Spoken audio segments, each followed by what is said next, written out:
오늘 오전에 여러분과 함께 나눌 말씀의 제목은 여리고성 정복과 아이성 패배입니다. 여리고성 정복과 아이성 패배.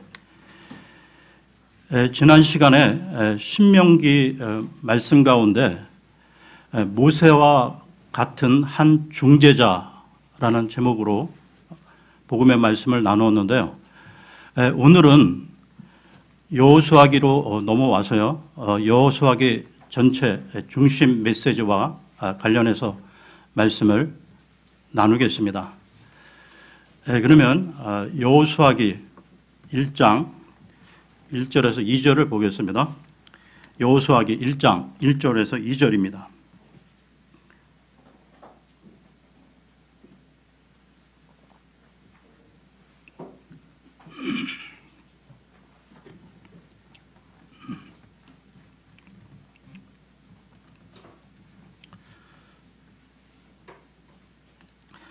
이제 주의 종 모세가 죽은 뒤에 주께서 모세의 섬기는 자 눈의 아들 여호수아에게 말씀하여 이르시되 내 종 모세가 죽었으니 그러므로 이제 너는 이 온 백성과 함께 일어나 이 요르단을 건너 내가 그들 곧 이스라엘 자손에게 주는 땅으로 가라.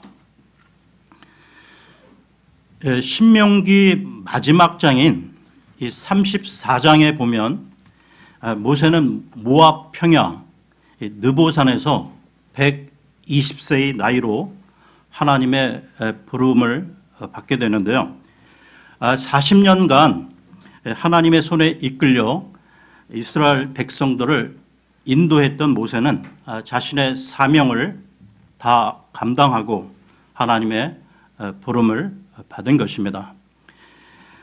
여러분, 오늘 살펴볼 이 여호수아기는 모세의 후계자인 여호수아가 그 백성들을 이끌고 요단강을 건너 가나안 땅에 들어가 그 땅을 정복하고 정착하는 역사를 기록하고 있는데요.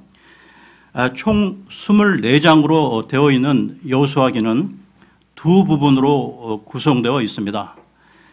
1장에서 12장까지는 가나안 땅에 들어가 그곳 거민과 싸워 그 땅을 정복하는 7년간의 역사가 기록되어 있고요.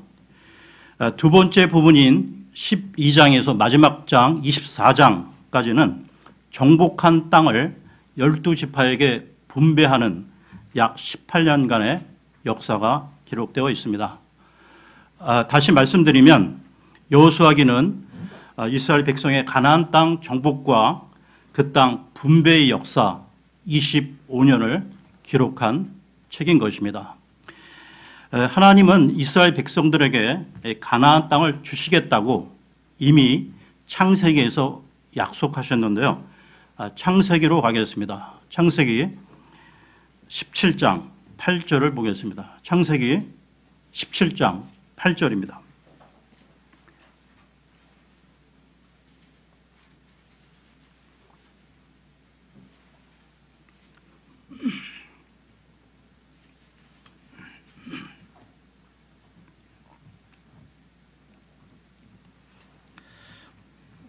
내가 너와 네 뒤를 이을 네 씨에게 네가 나그네로 거하는 땅 곧 가나안 온 땅을 주어 영존하는 소유가 되게 하고 나는 그들의 하나님이 되리라 하시니라. 하나님께서는 이스라엘 백성들로 하여금 40년간의 출애굽의 그 여정을 마감하고 마침내 가나안 땅에 들어가게 하심으로써 이 약속을 이루셨던 것이죠. 그래서 이 여호수아기는 언약을 이루시는 하나님의 신실하심을 보여주고 있는 것입니다. 그리고 우리는 지금까지 그 이스라엘 백성들의 그 출애굽 이후의 여정을 살펴보면서 하나님의 말씀에 대한 순종이 그 이스라엘 백성들의 성패를 가름해 왔다는 사실을 이미 살펴보았는데요. 지난번 그 신명기의 주제가 가나안 땅에 들어가 하나님께 순종하는 삶을 살라는 것이었습니다. 그것은 모세 이후에도 동의를 했는데요. 모세가 죽은 후 뒤를 이은 여호수아에게 하나님께서 명하신 것은 오직 한 가지였습니다. 다시 여호수아기로 돌아와서요. 1장 7절을 보겠습니다. 여호수아기 1장 7절입니다. 오직 너는 마음을 강하게 하고 심히 용감한 자가 되어 내 종 모세가 네게 명령한 모든 율법대로 지켜 행하고 그것을 떠나 오른쪽으로나 왼쪽으로나 치우치지 말라. 그리하면 네가 어디로 가든지 형통하리라. 오른쪽으로나 왼쪽으로 치우치지 말라는 말씀은 명령한 율법을 지켜 행하라는 이 말씀을 강조하는 것으로 이 말씀이 계속 반복되고 있다는 것입니다. 그러니까 성공이, 축복이 그냥 보장된 것이 아니고요. 순종할 때, 말씀에 순종할 때 하나님이 약속하신 모든 것을 받게 될 것이라는 것입니다. 여러분, 이스라엘 백성들이 가나안 땅에 들어가 여리고성을 정복하기까지 그 과정을 살펴보면 자기들의 힘으로 이루어진 것이 아님을 확인할 수 있는데요. 이 점을 정리해 보고자 하는 것입니다. 그 전에 여호수아기 3장을 보게 되면 그 요단강을 건너는 이 과정이 나오고 있는데요. 여호수아의 그 지도하에 이스라엘 백성들이 시딤이라는 곳을 떠나 요단에 이르렀을 때 이들은 곧바로 요단을 건너지 않았습니다. 이들은 요단 강가에서 3일간 머무르게 되는데요. 이때는 강물이 범람하는 시기였습니다. 그렇다면 왜 이 하나님께서는 곧장 이 강을 건너가게 하지 않고 3일간 머무르게 하셨을까요? 백성들로 하여금 범람하는 이 강물을 바라보면서 우리 힘으로는 도저히 건널 수 없다는 자신들의 한계를 인식하게 하신 것이죠. 그 이후 하나님은 흐르는 그 요단 강물을 끊으시고 백성들로 하여금 강을 그 마른 땅처럼 건너가게 하시는 이적을 베푸신 것입니다. 그러면 생사하복 모든 일은 하나님이 주관하고 계심을 보여주는 한 가지 사례를 보겠는데요. 여호수아기 5장 1절에서 5절을 보겠습니다.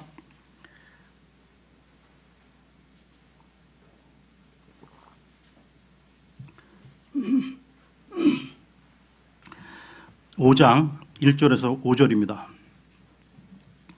요르단 서쪽에 있던 아모리 족속의 모든 왕과 바닷가의 가나안 족속의 모든 왕이 우리가 건널 때까지 주께서 이스라엘 자손 앞에서 요르단의 물들을 마르게 하신 것을 들었을 때 그들의 마음이 녹았고 이스라엘 자손으로 인하여 그들에게 더 이상 정신이 없었더라.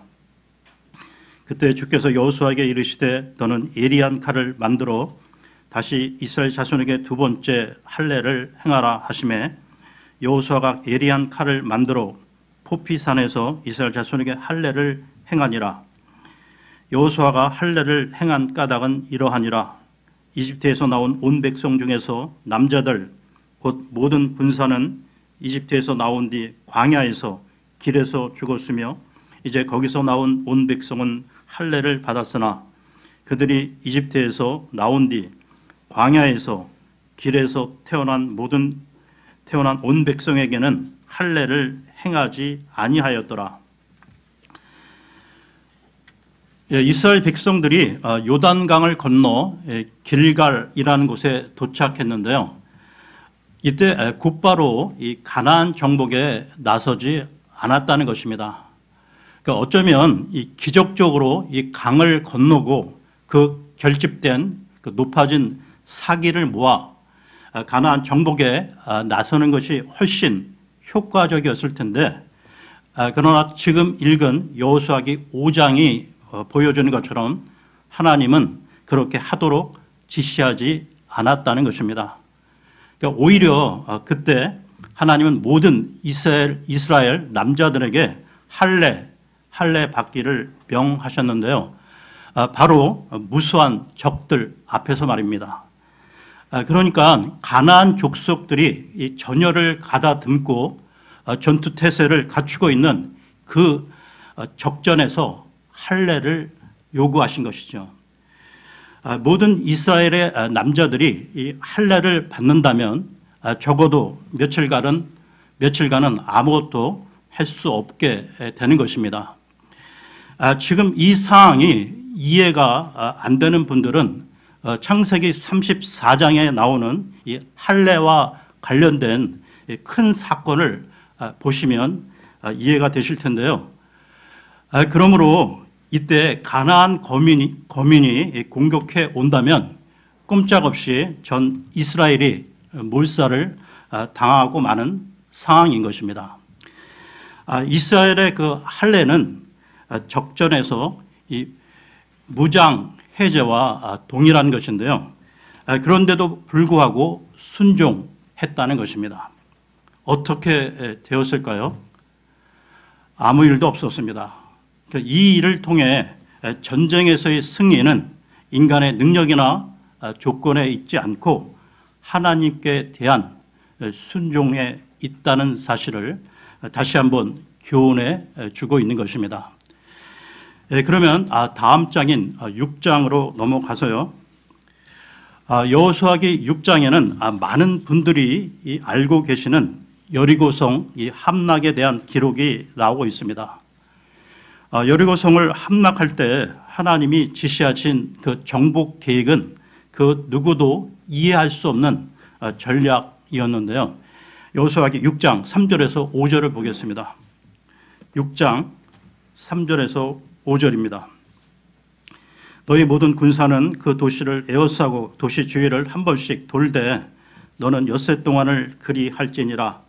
7명의 제사장은 궤 앞에서 순양의 뿔 나팔 7개를 들고 갈 것이요 7째 날에는 너희가 그 도시를 7번 에워싸고 제사장들은 나팔을 불 것이며 제사장들이 순양의 뿔 나팔을 길게 불어 너희가 나팔 소리를 들을 때 온 백성은 큰 소리로 외칠지니라.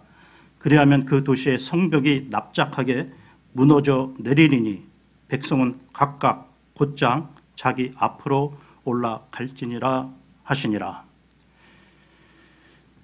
여리고성을 매일 한 바퀴씩 6일 동안 돌고 그리고 제7일째는 그 성을 7번 돌고 나서 제사장들은 나팔을 불게 했는데요.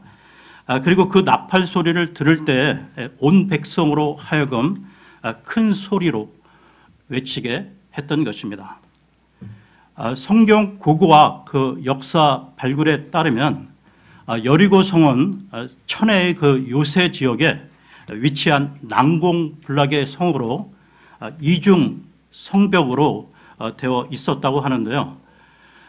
여러분, 이 견고한 성이 하루에 한 바퀴씩 6일 동안 돌고 7째 날에 7번 돌고 또 제사장이 나팔을 불 때 백성들이 큰 함성을 질렀다고 이 견고한 성이 무너질 수 있겠습니까? 과학의 그 바탕을 둔 상식, 그 이성적인 판단으로는 이루어질 수 없는 것이죠. 그러나 이스라엘 백성이 순종했을 때 그 성은 무너졌다는 것입니다. 전쟁에서의 승리는 인간의 전략이나 장비의 우수성, 즉 군사력의 우위에 있지 않고 하나님께 순종하는 데 있음을 성경은 우리에게 말씀해 주고 있는 것이죠. 그러면 다음 장으로 넘어가서요. 여호수아기 7장 1절에서 5절을 보겠습니다.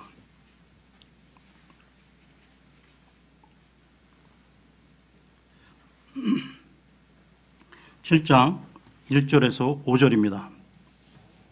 그러나 이스라엘 자손이 저주받은 물건으로 인해 범법하였으니 이는 유다 지파에 속한 세라의 증손이요 삽디의 손자요 갈미의 아들인 아간이 저주받은 물건 중에서 취하였기 때문이라. 주의 분노가 이스라엘 자손을 향해 타오르니라. 여호수아가 여리고에서 베델 동쪽편에 있는 베다인 옆에 아이로 사람들을 보내며 그들에게 말하여 이르되 올라가서 그 지역을 엿보라 하매 그 사람들이 올라가서 아이를 엿보고 여호수아에게 돌아와 그에게 이르되 온 백성을 올라가게 하지 마시고 2-3천 명만 올라가 아이를 치게 하소서. 그들이 적으니 온 백성으로 하여금 거기서 수고하게 하지 마소서 하므로 이에 백성 중에서 3,000명가량이 거기로 올라갔다가 아이 사람들 앞에서 도망하며 아이 사람들이 그들 중에서 36명쯤을 치고 성문 앞에서부터 스바림까지 쫓아와 내려가는 비탈에서 그들을 침으로 백성의 마음이 녹아서 물같이 되니라. 지금 읽은 여호수아기 7장은 그러나로 시작되고 있습니다. 그러면서 이 7장의 내용은 실패의 한 사건을 소개하고 있는데요. 성경은 사람들과 달리 이 아이성 전투의 그 패배의 사건을 은밀히 숨기지 않고 이것을 드러내고 있다는 것입니다. 하나님은 이 실패의 사건을 통해서 뭔가를 가르치시려는 특별한 의도가 있다는 것이죠. 아이라는 곳은 작은 성이었지만 그러나 공격에 실패했고 그 결과 백성들의 마음이 녹아 물같이 되었다고 했습니다. 그 실패가 가져온 부정적 파급은 전 민족적이었는데요. 지금 이 부분에서 우리가 살펴볼 것은 그 큰 여리고성에서는 승리했으나 그 왜 규모가 작은 아이성 공격에는 실패했는가 하는 점입니다.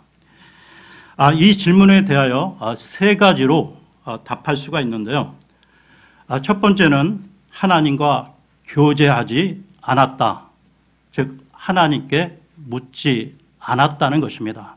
그러니까 이들은 하나님의 손 아래 인도받기보다는 여리고성 함락에 도취한 나머지 인간적 방법을 따랐던 것이죠. 하나님께 기도하고 하나님의 인도를 구하는 모습을 찾을 수 없습니다. 기도 없는 무모한 공격, 그것은 실패가 전제된 것으로 이 말씀이 성경에 기록된 것은 오늘 우리들에게도 동일한 교훈과 경고를 주기 위함인 것이죠. 그 다음 이 아이성 그 실패의 두 번째 이유는 이스라엘 백성들의 자만이었다는 것입니다. 7장 3절을 다시 보겠는데요. 7장 3절입니다. 여호수아에게 돌아와 그에게 이르되 온 백성을 올라가게 하지 마시고 2-3,000명만 올라가 아이를 치게 하소서. 그들이 적으니 온 백성으로 하여금 거기서 수고하게 하지 마소서 하므로. 아이성은 작은 성이므로 모든 백성을 다 보낼 것이 아니라 2-3,000명만 보내도 함락시킬 수 있다는 판단. 여기에는 인간적 자만이 있었던 것으로 그 큰 여리고성도 우리가 정복했는데 작은 아이성은 2-3,000명만 보내도 된다는 이 판단의 근저에는 여리고성도 마치 자기들 힘으로 정복한 것처럼 여기는 자만이 숨어 있었던 것입니다. 이 자만심은 갑자기 생겨난 것이 아니라 하나님과 교제하지 않을 때 인간적 자만에 빠질 수밖에 없다는 것입니다. 여러분, 하나님을 의지하지 않을 때 인간은 자기 자신과 사람을 신뢰하게 된다는 것이죠. 그 다음 이 아이성 공격에 실패한 세 번째 원인은 불순종이었다는 것입니다. 7장 1절을 다시 보겠습니다. 7장 1절입니다. 그러나 이스라엘 자손이 저주받은 물건으로 인해 범법하였으니 이는 유다 지파에 속한 세라의 증손이요 삽디의 손자요 갈미의 아들인 아간이 저주받은 물건 중에서 취하였기 때문이라. 주의 분노가 이스라엘 자손을 향해 타오르니라. 여기에 그 아간이라는 사람이 나오고 있는데요. 이 사람이 그 여리고 성 그 정복 때 하나님의 명령을 어기고 탈취물의 일부를 사치한 것인데요. 하나님은 여리고 성을 함락시킨 후에 그 전리품을 누구든지 사적으로 취할 수 없다고 하셨으나 아간은 이 하나님의 명령을 어기고 불순종한 것입니다. 이것이 문제의 그 핵심인데요. 한 사람의 은밀한 그 불순종이 아이성 전투에 패배를 가져오므로 이스라엘 백성 전체의 전의를 상실케 하고 이스라엘 백성을 큰 침체에 빠지게 했던 것입니다. 이 아간은 이 전리품 가운데 이 바빌론에서 만든 고급 옷과 은과 금을 취하여 숨겨 두었지만 하나님을 속일 수는 없었던 것이죠. 여러분, 다시 말씀드리지만 전쟁에서의 승리는 장비의 우수성이나 전략의 탁월성이나 훌륭한 지도력이 아니라 하나님에 대한 순종 여부가 판세를 결정한다는 것입니다. 이것이 이스라엘 전쟁사에 나타나는 일관된 가르침인데요. 불순종은 실패의 가장 큰 원인이었다는 것입니다. 그러면서 또한 이 아이성 패배와 관련해서 두 가지 교훈을 성경은 우리에게 말씀해 주고 있는데요. 첫 번째, 죄를 지은 자는 아간 개인인데도 성경은 아간 개인의 범죄로만 인식하고 있지 않는다는 것입니다. 7장 1절을 다시 보십시오. 7장 1절입니다. 그러나 이스라엘 자손이 저주받은 물건으로 인해 범법하였으니 이는 유다 지파에 속한 세라의 증손이요 삽디의 손자요 갈미의 아들인 아간이 저주받은 물건 중에서 취하였기 때문이라. 주의 분노가 이스라엘 자손을 향해 타오르니라. 여러분, 이 아간에 대해 어떻게 말하고 있습니까? 잘 보십시오. 유다 지파, 세라의 증손, 삽디의 손자, 갈미의 아들 아간이라고 밝히고 있죠. 그러니까 아간의 가계를 들춰내고 그 증조부에서부터 그 이름을 공개하고 있다는 것입니다. 히브리인들에게는 우리와는 달리 이 김씨, 이씨, 이 박씨와 같은 성이 없는데요. 그래서 어떤 사람을 말할 때 그의 선대의 이름을 동시에 거명하는 관습이 있었던 것입니다. 구약의 예를 들면 여분네의 아들 갈렙 혹은 눈의 아들 여호수아처럼 누구의 아들인가를 드러낸다는 것이죠. 그리고 신약에서도 예수님이 이 베드로에 대해서 바요나 시모나라고 부르신 때가 있는데 이 바라는 말이 아들이라는 뜻으로 바요나 시몬이라는 말은 요나의 아들 시몬이라는 뜻입니다. 그런데 이 아간에 대해 칭할 때 그 조상들의 이름을 일일이 열거하고 있는 것은 아간의 범죄가 그 아비와 그 선대들과도 어떤 관계가 있다는 점을 암시하고 있는 것이죠.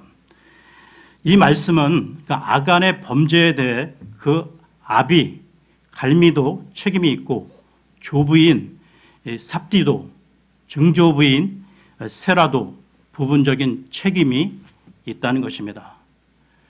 여러분, 순종하는 삶은 단기간에 되어지는 것이 아니기에 그래서 가정교육과 신앙 공동체를 통한 장기적 안목에서의 훈련이 필요하다는 것이죠. 아간의 그 가계에서 이 순복하는 신앙적 훈련이 이루어지지 못했던 것입니다. 아간의 범죄로 인한 그 결과를 보겠는데요. 7장 24절에서 26절입니다.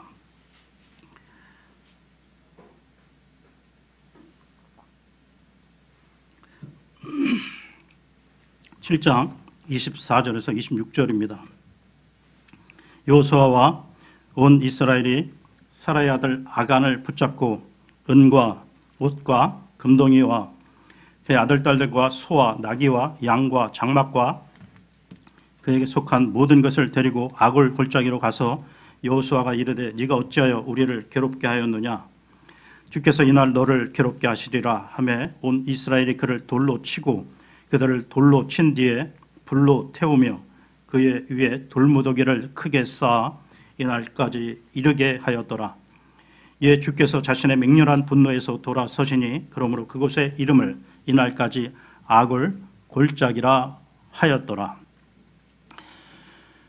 이러한 그 아간의 범죄로 인한 결과는 오늘날 우리들에게도 우리 자녀들에 대해서 영적 책임이 있다는 점을 알려주고 있는 것이죠. 아이성 그 패배의 이 교훈으로 두 번째 생각해 볼 수 있는 것은 지도자 여호수아와 장로들의 자세입니다. 이스라엘이 그 패배하여 백성들의 마음이 녹아 물같이 되었을 때 여호수아는 어떤 자세를 취했는지 보겠는데요. 7장 6절 보겠습니다. 7장 6절입니다.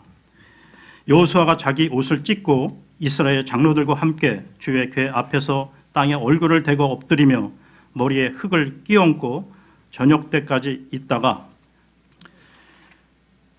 여호수아는 패배의 원인을 모를 때 그 누구를 비난하지 않고 하나님 앞에 철저히 자복하며 하나님의 자비, 긍휼을 간구했는데요. 보통 일반적으로 리더급 그 높은 위치에 있는 사람들이 실패하고 낭패를 당하면 어떻게 합니까? 흔히들 자신의 체면이 상한 것, 지도자로서 위신이 손상된 것만 생각하며 그 책임에 대한 그 희생양을 찾기에 급급하다는 것입니다. 그러나 여호수아는 그렇지 않았다는 것이죠. 땅에 엎드려 자복하며 하나님의 영광을 가리운 것을 염려했다는 것입니다. 7장 9절을 보겠습니다. 9절입니다. 가나안 족속과 그 땅의 모든 거주민이 그것을 듣고는 우리를 둘러싸고 우리의 이름을 땅에서 끊으리니 주께서는 주의 크신 이름을 위해 어찌하려 하시나이까 하니라. 여호수아는 주의 크신 이름이 모욕을 받게 된 것, 하나님의 영광을 가리운 것, 혹시나 그렇게 될 것을 가슴 아파했던 것입니다.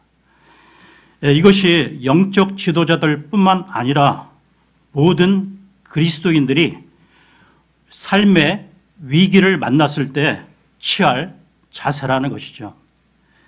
그러면 오늘 말씀을 마무리하겠습니다. 여호수아기는 하나님의 그 신실하심을 보여주는 책인데요. 그러면서 전쟁에서의 승리는 장비의 우수성이나 전략의 탁월성, 지도력에 있지 않음을 보여주고 있습니다. 영적 전쟁을 포함해 모든 전쟁은 하나님의 손에 달려있기에 하나님께 대한 순종은 우리를 승리로 이끌어가는 복된 길이라는 것이죠. 그런데 우리가 순종하지 못하는 것은 우리 눈앞에 그 작은 이익, 기득권, 물질에 대한 욕심을 버리지 못하기 때문에 라고 할 수 있습니다. 그러니까 순종하기만 하면 우리가 생각지도 못한 더 크고 더 좋은 것을 하나님은 주시는데 사람들은 그것을 모르고 눈앞에 그 작은 그것 때문에 불순종의 길을 간다는 것이죠. 그러므로 이제 우리가 갈 길은 주의 인도하심에 따라 묵묵히 순종의 삶을 가는 것입니다. 예, 오늘은 여기까지 하겠습니다. 예, 감사합니다.